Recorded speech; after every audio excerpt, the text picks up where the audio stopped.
Всем привет, друзья! С вами я, Ксения Назарова, и я приветствую вас на своем творческом канале «Красота в деталях». В преддверии пасхального воскресенья в интернете я вижу очень много различных рецептов пасхальных куличей, кексов и другой прекрасной, красивой, сладкой выпечки. Решила и я не отставать и создать тоже прекрасные детские заколочки для наших мотиц, девчонок в виде пироженок. Для изготовления таких заколочек нам понадобится атласная и лента органза шириной 2,5 см. Посмотрите внимательно на такие изделия. Они абсолютно безвредны для фигуры и приведут ваших маленьких модниц в восторг. Раньше, в наше время, такие пироженки назывались корзиночки. Они представляли собой корзиночку из песочного теста и сверху шапка прекрасного крема белкового безе. Сейчас же это американское лакомство называется капкейк. Оно сейчас очень модно и очень разнообразно по своему декору. Украшают такие пироженки посыпкой разнообразной, ягодами. Вот и я воспользовалась декоративными вишенками и сделала конфетти из фоамирана различных радужных цветов при помощи обычного дырокола.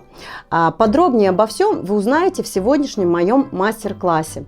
Надеюсь, вам понравятся такие пироженки. Более того, в преддверии нашей Светлого Христового Воскресения на мне вы видите еще брошечку, сделанную абсолютно аналогичным образом. Такие же лепесточки я здесь использую.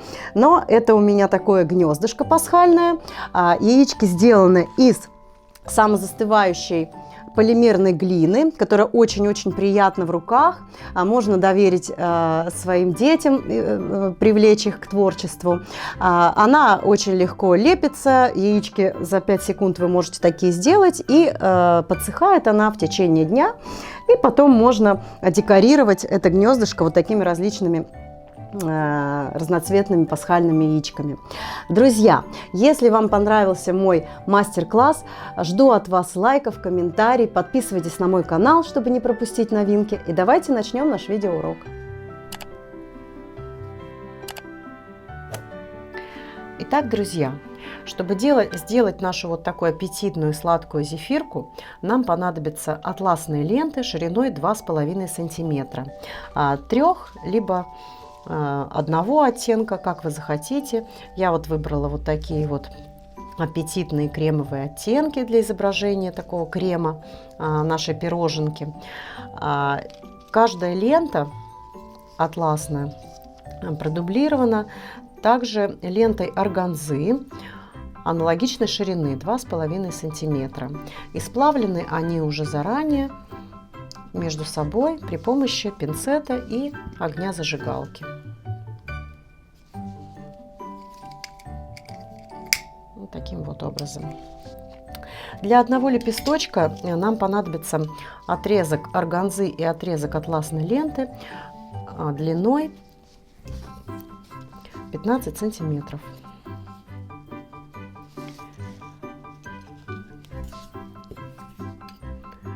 Для того, чтобы сделать лепесточек, нам нужно ленточку нашу согнуть напополам, наметив серединку.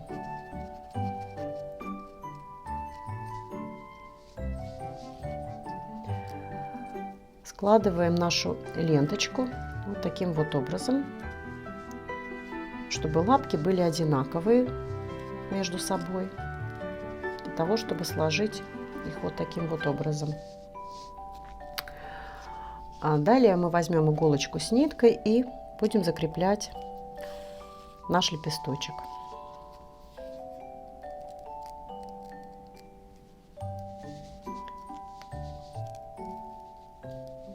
Прошиваем все слои нашей ленточки.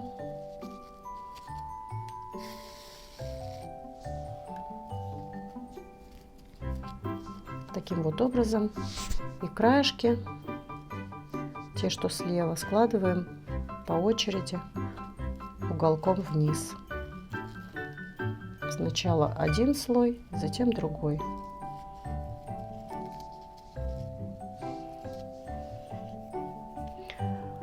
Идею данного цветочка и рецепт этого лепесточка я взяла на творческом канале Милена. А ссылочка на него будет в инфобоксе под данным видео. Далее мы стягиваем наш лепесточек и закрепляем нитку.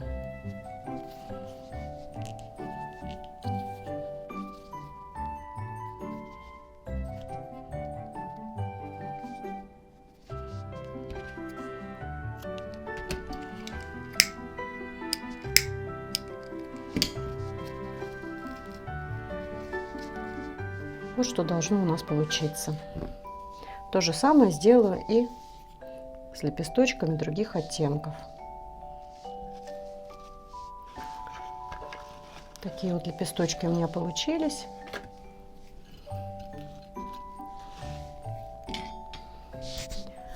Далее будем собирать нашу зефирку. Для этого я взяла по 3 лепесточка каждого цвета.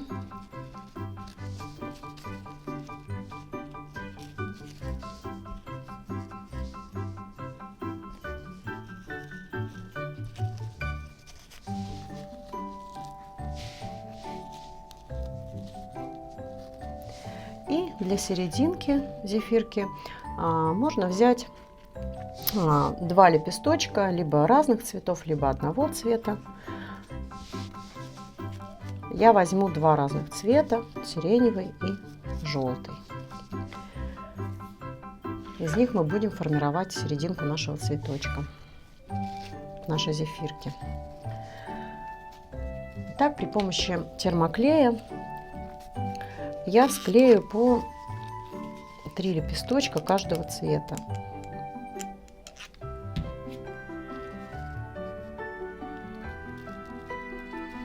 Клею друг к дружке с небольшим смещением.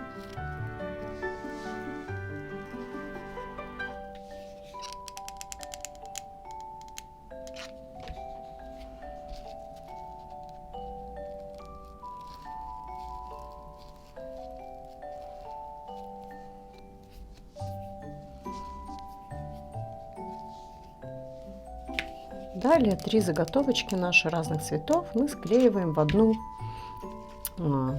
дугу. Такая полукруглая заготовка для зефирки.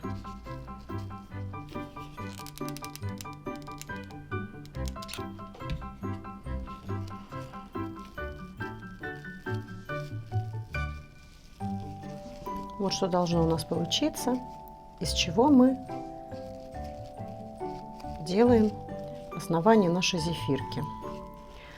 Далее мы сейчас замкнем этот круг, подклеим таким образом, тоже на термоклей, и займемся далее изготовлением серединки.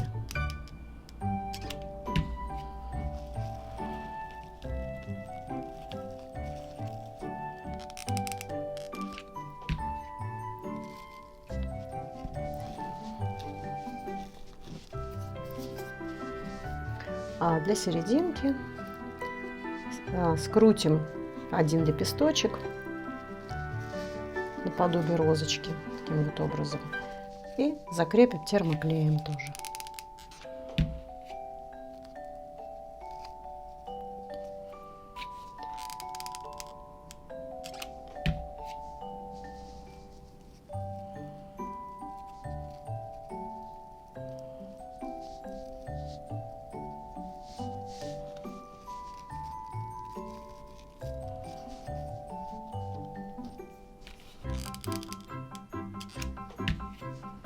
Вкладываем нашу серединку, завернутую конвертиком, следующий в еще один лепесточек. И закрепляем, оборачиваем вторым лепестком.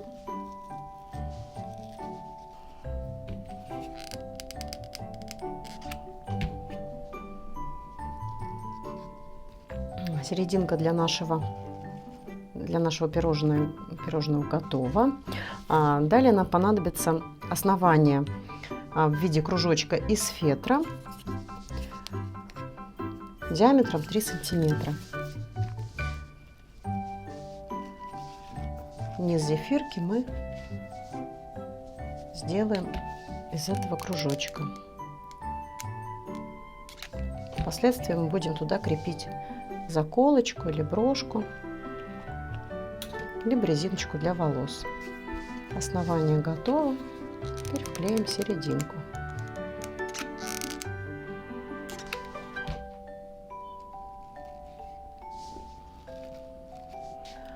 Далее сделаем такую юбочку из фатина в белую мушку для того, чтобы прикрыть основание нашей зефирки. Длина моей полоски фатина 60 сантиметров, ширина 4 сантиметра. А сейчас мы будем делать такую оборочку при помощи иголки с ниткой. Я складываю фатин пополам вдоль всей длины и прошиваю иголкой с ниткой. Получается такая двойная рюшка. Эта рюшка будет основанием нашей заколочки.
Итак, мы собрали нашу оборочку из фатина на нить. И теперь нам нужно сшить оба края, сделать колечко. Получится юбочка для нашей заколки. Окружность ее должна равняться основанию нашей пироженки. Поэтому нужно вот так вот примерить и закрепить нитку.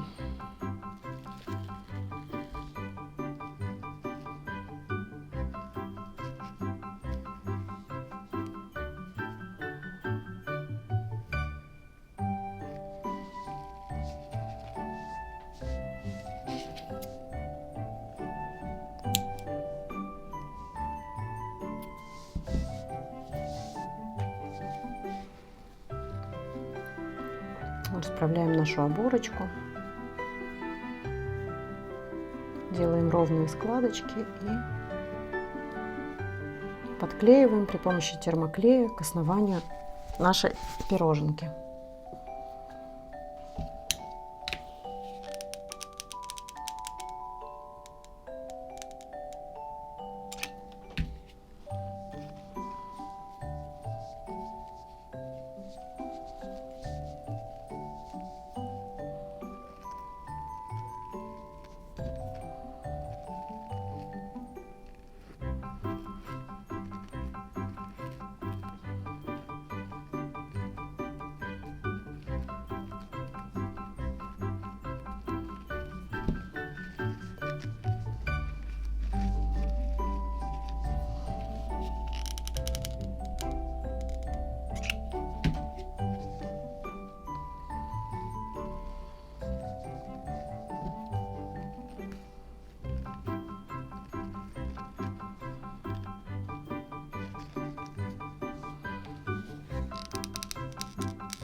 А теперь займемся декором.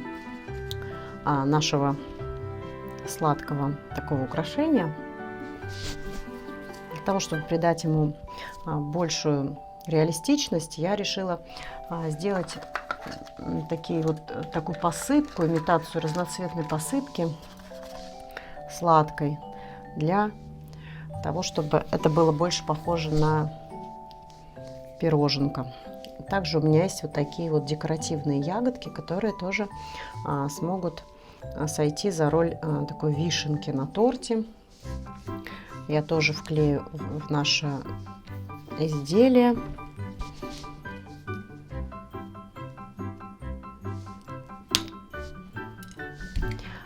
Расскажу, как я делала такие конфетти.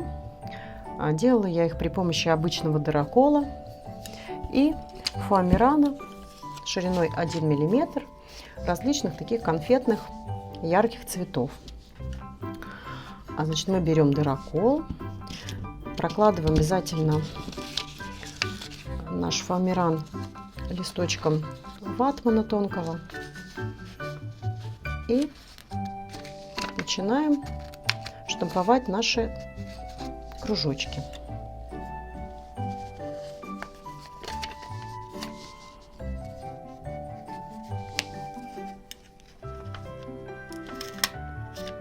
Таким вот образом.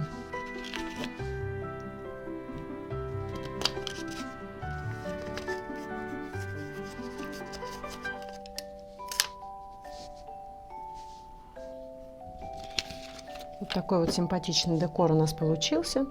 И теперь осталось только украсить нашу пироженку, приклеив несколько разноцветных кружочков на нашу зефирку. Для того, чтобы клеить кружочки, очень удобно пользоваться либо клеем для страз, так как он имеет такой тонкий носик, либо клеем момент кристалл. Просто потому, что мне кажется, что горячий термоклей может деформировать наш маленький кружочек, и он уже не будет смотреться так реалистично.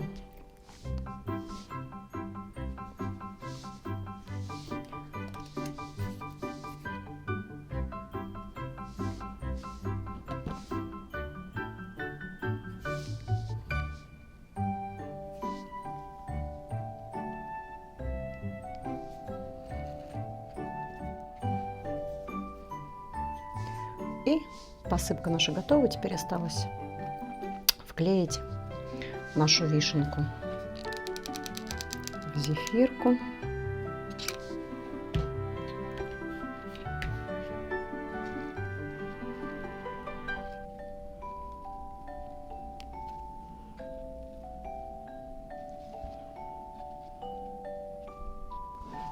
Вот какая пироженка у нас получилась.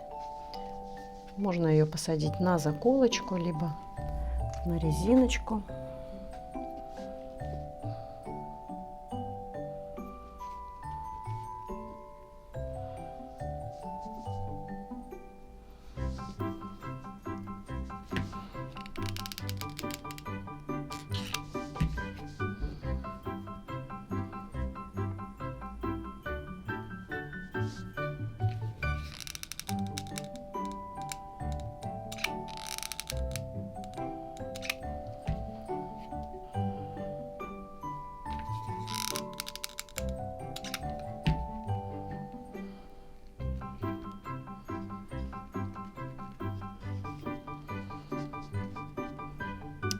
Еще один вариант работы с таким лепесточком я сделала в преддверии Светлого Христового Воскресения, праздника Пасхи, и сделала вот такое вот гнездышко с разноцветными яичками, и хочу сделать из него брошку. Для изготовления такого гнездышка я взяла ленту атласную не 2,5 сантиметра шириной, а шириной 2 сантиметра. И, соответственно, ленту органзы тоже шириной 2 сантиметра. сделала абсолютно такой же рецепт лепесточка, однако длина отрезка составляла не 15 сантиметров, а 14 сантиметров. И здесь у меня 9-10 лепесточков, таких вот сложенных, таким же образом склеенных, аналогично, образовали вот такое гнездышко. Для того, чтобы сделать 3 вот таких пасхальных яичка, я использовала самозастывающий воздушный пластилин 3 разных нежных таких оттенков. Таким вот образом он выглядит. Он при контакте с воздухом, пластилин превращается в такое твердое и очень легкое, что немаловажно для заколочек, изделия. Он очень податливый, в первозданном своем виде очень приятный для рук. Можно привлекать к творчеству детей. И нам потребуется всего лишь скатать из нашего пластилина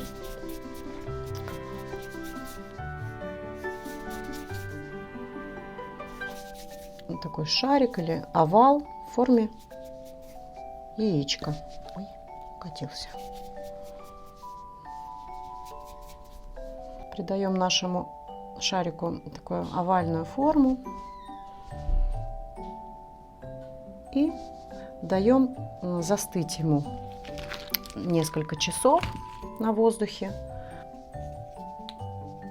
И вот приобретаем очень такое упругое, твердое яичко.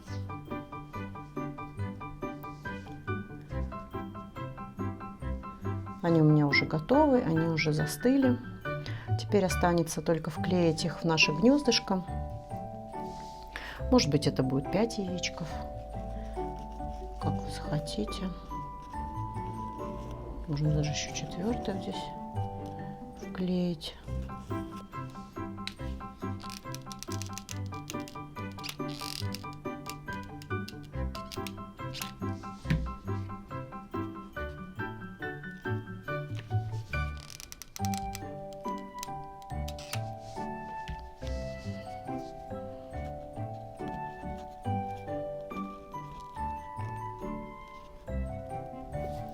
Вот такое вот гнездышко.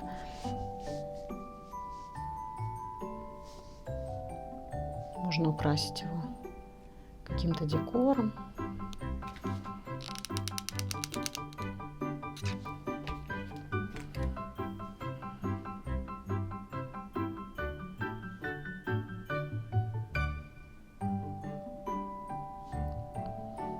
Вот такая заготовка для брошки, для детского значка у меня есть.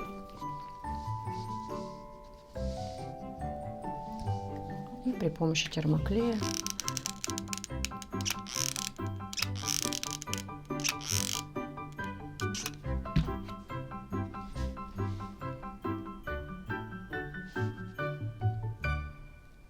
наше пасхальное украшение готово.